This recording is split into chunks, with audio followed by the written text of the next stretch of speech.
নির্বাচনের পরে 2-3 মাস পরে তারই দেখি যে খালি শুধু কিনা কয় লিঙ্ক আর লিঙ্ক, মানে ভিডিও ভাইরাল, নুনুর ভিডিও, এই ভিডিও সেই ভিডিও সমানে ভাইরাল হইতেছে। আসলে বিষয়গুলো যত হাসি মানে ঠাট্টা মনে করে আমরা মনে করি, আসলে বিষয়গুলো অনেক সিরিয়াস। সিরিয়াস হচ্ছে এই কারণে, আপনি দেখেন যে ব্যক্তিগুলো সংসদ সদস্যগুলোর ভিডিও বাইর হইতেছে, যেমন জামাতের 4 আসনের উনি, জামাতের বুঝলাম উনি যে কোনো ইয়াতে ওকে এটা ব্যক্তিগত বিষয় হয়ে গেছে বা অপরাধ করছে, তাকে বহিষ্কার করেছে দল থেকে, তাকে বাধা দেওয়া হয়েছে। এখন আরেকটা সমস্যা হচ্ছে কি, রাজনীতিকবিদ, মেইন টার্গেট হলো রাজনীতিকবিদ। আপনি দেখেন গতকালকেও একটা ভিডিও ক্লিপস ভাইরাল হয়েছে আমাদের স্বরাষ্ট্র মন্ত্রণালয়ের প্রতিমন্ত্রী শামা ওবায়েদ, পররাষ্ট্র মন্ত্রণালয়ের প্রতিমন্ত্রী শামা ওবায়েদ। এখন ওনারা কি একজন ডিজে বা পার্টি করতেছিল, এটা ভাইরাল করছে। এখন আরও অন্য কিছু আছে কি না এটা তো জানি না, তবে এগুলো ভাইরাল করা হইতেছে। ভারতের সংশ্লিষ্টতা স্বার্থের বিপরীতে যদি কোনো এরকম মানে কাজ না করে, তবে এগুলা যে আছে অনেকের রাজনীতিবিদ কোনো দূরে দূরে তুলসী পাতা না, এগুলা ভাইরাল করে দেওয়া হয়। এখন এটার মধ্যে সিক্রেট বিষয় হলো ফরহাদ, এমপি ফরহাদ মহোদয়, উনি একজন পানি সম্পদ প্রতিমন্ত্রী, ঠিক আছে। এবং কি আমাদের মন্ত্রী সাহেব এনি চৌধুরী, উনিও মানে পানি সম্পদ মন্ত্রী। তো দেখা গেছে এনারা কিন্তু অনেক গুরুত্বপূর্ণ মানে কি ব্যক্তি, এবং কি এনাদেরও টুকটাক মানে আগে থাকতে পারে ভিডিও। এগুলা কোনো মানে সন্দেহের কোনো অবকাশ নাই। সন্দেহ করলেও এগুলা মানে 80% সত্য যে হ্যাঁ এগুলার মধ্যে ভিডিও আছে। তো বিশেষ করে বিএনপি নেতাদের এটা তো অবশ্যই আছে। তো আমাদের এখন চিন্তার বিষয় হলো তাদেরকে এভাবে ধমক বা থ্রেট ব্ল্যাকমেল করে এইসব ভিডিওগুলা বিভিন্ন কর্মকর্তারা আমাদের আগে থেকেই তাদের রাখা হয়েছে, যেন যে কোনো কাজ যে কোনো কিছুতেই তাদেরকে ঘায়েল করা যায়। আপনি চিন্তা করেন এই ভিডিওগুলো আগে কেন ভাইরাল হলো না, এখন কেন ভাইরাল হতেছে? ভিডিওগুলো কিন্তু আগের।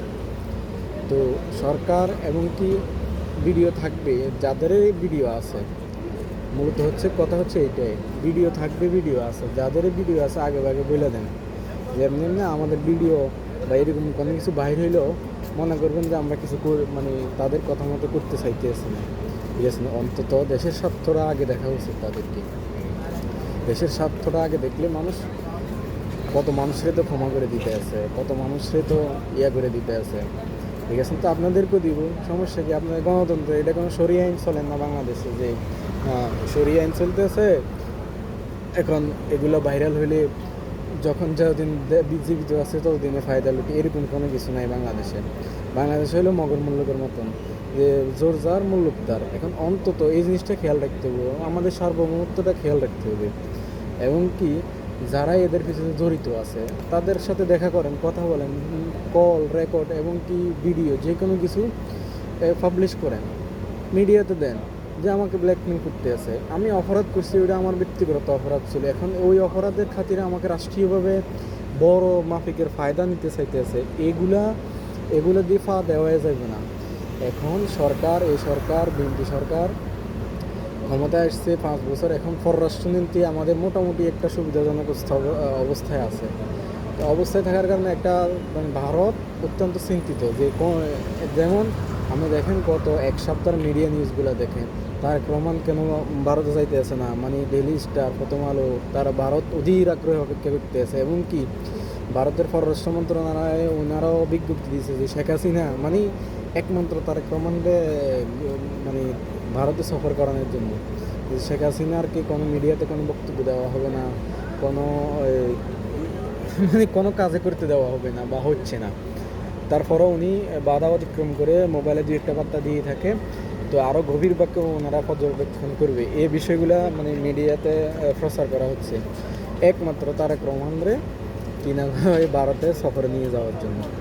এখন আমাদের কথা হচ্ছে ভারতে সফরে যাবে, ভারতের দেশের সাথে দেশের মানে চুক্তি বা সম্পর্ক উন্নয়নের ক্ষেত্রে যাবে, কথা বলবে, আলোচনা করবে, এটা হলো এক বিষয়। আর এক হচ্ছে যে হ্যাঁ আসেন, আপনি আমার ঘরে আসেন, আর ঠিক আছে আপনার ঘরে সব কিছু আনি আমার দিয়ে যান, এরকম কোনো হিসাব নাই। মূলত শেখ হাসিনা যাওয়ার পরে এরকম কোনো সরকার আমার মনে হয় না বিএনপিতে এরকম কোনো মানুষ আছে। যদিও ব্ল্যাকমেল করবে, ঠিক আছে, তো এটা সতর্ক থাকতে হবে। সতর্ক থাকার মানে হচ্ছে এই, আপনি যে সতর্ক থাকবে উনি কোনো ফেরেস্তাও না, উনি আল্লাহর ওলিও না, ঠিক আছে, মানুষ আশরাফুল মাখলুকাত, একবারে ওনার পাপ থাকবে, ওনার সব কিছুই থাকবে, ঠিক আছে না? তো এগুলা খেয়াল রাখতে হবে, এগুলার দিকে ফোকাস করতে হবে। সরকার ক্ষমতায় আসছে বেশি দিন হয় না, 5-6 মাস হয়েছে। তো আরও যাক, মানুষে অনেক সুযোগ দিতে আছে, অনেক কিছু, অনেক সমস্যা আছে বাংলাদেশের। গ্যাস যেমন আজকেও গ্যাসের সমস্যা চলে, কারেন্টের লোডশেডিংয়ের সমস্যা চলে, বা সমস্যার কোনো অভাব নাই। তবে এখন দেশ মোটামুটি একটা স্থিতিশীল আছে, জঙ্গি নাটক নাই, এবং কি না কয় গুম আয়নাগর নাই, ঠিক আছে। হ্যাঁ, উগ্রবাদ আছে। উগ্রবাদ বলতে কী উগ্রবাদ? আমরা ধর্মীয় উগ্রবাদ নাই বাংলাদেশে, এটা ফালতু কথা। উগ্রবাদ হচ্ছে হিন্দুরা ইসকনের উগ্রবাদ দেয় এখন প্রবলভাবে, বাংলাদেশের নারীদেরকে প্রবলভাবে ট্যাপে ফেলাইয়া এই কাজগুলা, মানে তাদের ইজ্জত, তাদেরকে ভারতে পাচার করে দেওয়া, এগুলো স্বরাষ্ট্র মন্ত্রণালয় আসলে কী করতেছে? এটা তো এক জাতিগত সমস্যা হিসেবে পরিণত হইতেছে এটা আস্তে আস্তে। এখন শিলং সালাউদ্দিন, ওনাকে তো ওনার নিয়ে বিতর্কতাটা আছে। ওনার স্বরাষ্ট্র মন্ত্রণালয়ে উনি কী কাজ করে এটা আজ পর্যন্ত দেশের মানুষ জানতে পারেন। উনি সবসময় সংসদের সংবিধান, আইন, মানে এই মন্ত্রণালয় ও মন্ত্রণালয় নিয়ে উনি জবাবদিহিতা করে, কিন্তু ওনার মন্ত্রণালয় নিয়ে কোনো জবাবদিহিতা ওনার নাই। এত কিশোর গ্যাং, এত যে দর্শন, উনি কোনো জবাবদিহিতা নাই। মেন হচ্ছে বাংলাদেশের আইন পরিস্থিতি এবং কি নিয়মকানুন, পুলিশের নিয়মকানুন, এটি হচ্ছে মেন। এখন ওইগুলো বিতর্ক তো থাকবেই। এখন স্বরাষ্ট্রমন্ত্রী এরা দায় এড়াইতে পারে না। স্বরাষ্ট্রমন্ত্রী অন্য যে কোনো মন্ত্রণালয় ওনার কাজ এবং কি হিসাব দিয়ে গেছে, স্বরাষ্ট্র মন্ত্রণালয় আজ পর্যন্ত ওনার কোনো কাজ হিসাবও দিয়ে যেতে পারে না। এবং আজকে দেখেন উনি কি বুকের ফাটা ওপেন করে বলছে আমরা বেনজিরকে গ্রেপ্তার করা হয়েছে দুবাইতে, মানে উনি ক্রেডিট নিতে চাইছে। এখন শুনে যে আবার জামিনও বের হয়ে গেছে। উনি এ বিষয়ে বলতেছে উনি জানেন, আজকে সংবাদ সম্মেলন করে এই কথাটা বলতে আছে।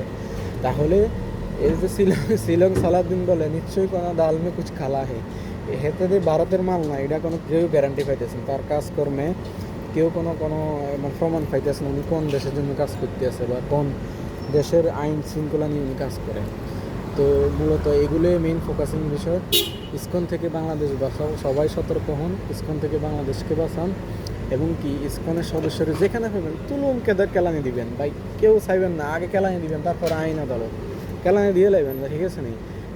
কেতা না কয় লক্ষ্মীপুরে না ওই 4জন মা মেয়ে এক হিন্দু ছেলে ভ্যান চালক কে সঞ্জয় মজুমদার না সঞ্জয় চৌধুরী মেরে নেওয়ার পরে ওনাকে কিনা কয় তারা ধরে ওইখানে জনগণ বাটাম ফিটে দিয়ে মেরে লাগছে। এরকম করতে হইব। যদিও আইন নিজের সাথে তুলে নিবেন না, তবে গণদলায় দিতে হইব কয়েকটা, দিয়ে এরপরে পুলিশের কাছে তুলে দেন। শুয়োরগুলা বাংলাদেশেরও পুরো অস্থিসল করে তুলছে। প্রত্যেক দিন কোনো না কোনো জায়গায় এই বাঘোয়া লাফট্রেফে নারীদেরকে ফেলাইতে আছে।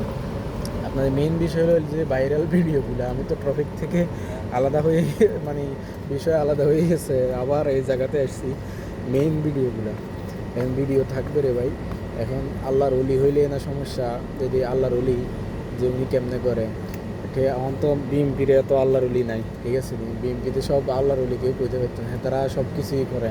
কয়েকজন আছে যে ভালো, অধিকাংশ এসবের সাথে জড়িত থাকলেও মানুষকে তো আপনি আশ্বাস দিতে বুঝে, হ্যাঁ আমার দিয়ে এই কাজগুলো করাইতে চাইতেছে, ব্ল্যাকমেল করতেছে, আমি করুন না, বিদায় ভিডিও বাড়িয়েছে, আমি আল্লাহর ওলি না। আপনি আপনার মন্ত্রণালয় বিএমপি আপনারা ঠিকই বহল রাখবো, এবং 6 আসনও বহল রাখছে, এমনকি 4 আসনও এখন পর্যন্ত বহল আছে।